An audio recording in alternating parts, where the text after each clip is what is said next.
Hello everyone, welcome to my channel. আজকের রেসিপিতে থাকছে নিরামিষ মিক্স ভেজ। আমি কিন্তু পেঁয়াজ রসুন ছাড়াই এখানে মিক্স ভেজ করব। যে কোনো উপোসের দিনে আমরা এই মিক্স ভেজটা খেতে পারবো লুচি পরোটার সঙ্গে। তো দেখুন আমি এখানে কি কি ইনগ্রিডিয়েন্টস নিয়েছি। মিক্স ভেজটা বানানোর জন্য আমি নিয়েছিলাম ফুলকপি, আলু, ক্যাপসিকাম, গাজর, বরবটি আর নিয়েছিলাম মটরশুঁটি।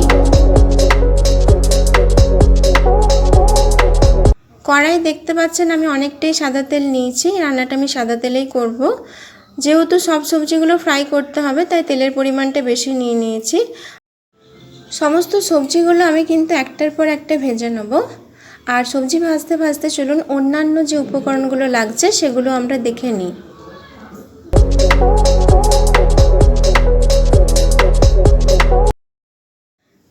আমার লাগবে পনির। তো এই পনিরটা দেখে বুঝতেই পারছেন এটা আমি বাড়িতেই বানিয়েছিলাম। আর দেখুন পনিরটা দেখতে কত সুন্দর হয়েছে না। এই পনিরটা খেতেও কিন্তু ভীষণ ভালো হয়, কারণ এটা বাড়িতে বানানো। তো আমি পনিরটা বাড়িতেই বানিয়ে নিয়েছিলাম। আপনারা চাইলে বাড়িতেও বানাতে পারেন, যারা বাড়িতে বানাতে জানেন তারা বানিয়ে নেবেন। আর মার্কেটে তো অ্যাভেলেবেল আছেই। এইদিকে আলুটা দেখুন প্রায় ব্রাউন কালার হয়ে এসেছে, আমি একবার নেড়ে নিলাম।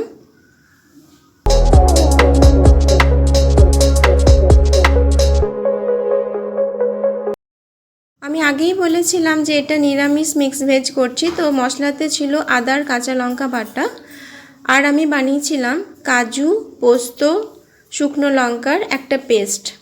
এটাতে টেস্টটা খুব ভালো আসে। এখানে আপনি দুটো তিনটে চাইলে কাঁচা লঙ্কাও অ্যাড করতে পারেন যারা ঝাল খেতে চান। আর নিয়েছিলাম 2 টেবিল স্পুন মতো টক দই। সেটা কিন্তু আমি খুব ভালো করে ফেটিয়ে নিয়েছিলাম, কারণ জানেন তো টক দই যদি না ফেটান তাহলে ডাইরেক্ট কড়াইয়ে দিয়ে দিলে কিন্তু সেটা আবার দানা দানা হয়ে যায়। তো সেজন্য আমি ভালো করে ফেটিয়ে নিয়েছি, দেখে নেন।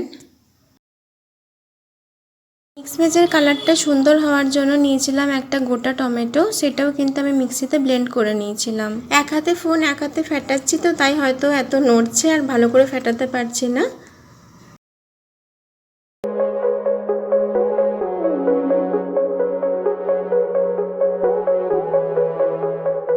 সমস্ত ইনগ্রিডিয়েন্টস আমি কিন্তু দেখিয়ে দিয়েছি, মশলা, সবজিপাতি। এরপরে কিন্তু আপনারা আগে দেখলেন যে আমি আলু ভেজে নিয়েছি। এরপরে কিন্তু একে একে বাকি সবজিগুলো আমি ফ্রাই করে নেব। তো এখন বরবটি ফ্রাই করছি।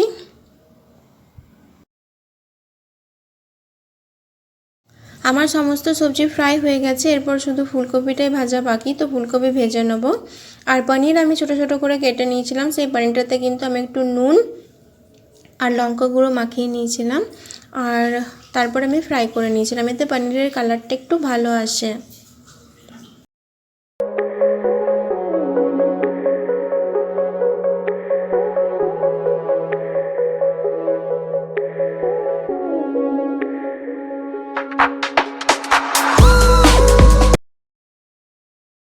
পনির কখনোই কিন্তু বেশি ভাজতে নেই, বেশি ভাজলেই কিন্তু পনির খুব শক্ত হয়ে যায়। তাই জাস্ট হালকা একটু ফ্রাই করেই পনিরটা নামিয়ে নেবেন। কড়াইটা আমি একটু পরিষ্কার করে নিয়েছিলাম, আবারও সাদা তেল হিট করেছিলাম, দিয়ে দিলাম আদা কাঁচা লঙ্কা বাটা। এরপরে এটা একটু নাড়িয়ে চাড়িয়ে নেব।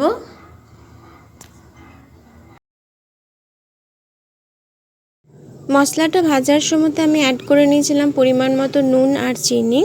এখানে আমি কিন্তু কোনো রকম হলুদ ব্যবহার করিনি, কারণ এটা দেখতে একটু সাদা রঙের হবে।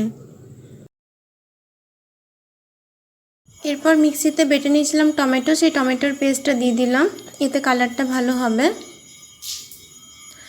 আবারও একটু নাড়িয়ে নেব, ভালো করে কষিয়ে নেব যাতে টমেটোর গন্ধটা চলে যায়।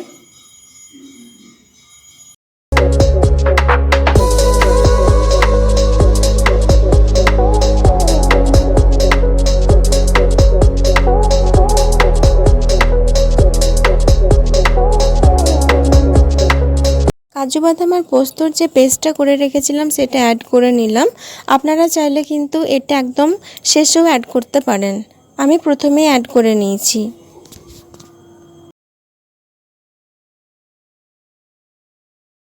সবজি ফ্রাই করার পর যে তেলটা বেঁচেছিল সেই তেলটা আমি এটাতে অ্যাড করে নিলাম, কারণ ওটা তো ফেলে দেব না। ক্যাপসিকাম আর মটরশুঁটি আমি তেলে ফ্রাই করিনি, ওগুলো আমি ডাইরেক্ট মশলাতেই দিয়ে দিয়েছি। এরপর আমি অ্যাড করে নিয়েছিলাম ফেটিয়ে রাখা দই, আর ভালো করে এটাও আমি কষিয়ে নিলাম।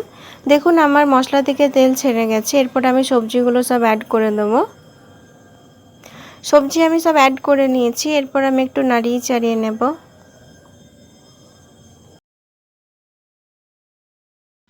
যেহেতু সবজিগুলো সব ডিপ ফ্রাই করা ছিল, তাই এটা সেদ্ধ হতে বেশি টাইম লাগবে না। আমি কিছুক্ষণের জন্য এটা ঢেকে নিলাম।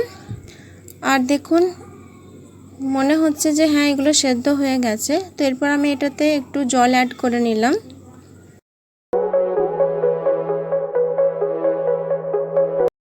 And finally in the last step আমি পনির অ্যাড করে নিয়েছি।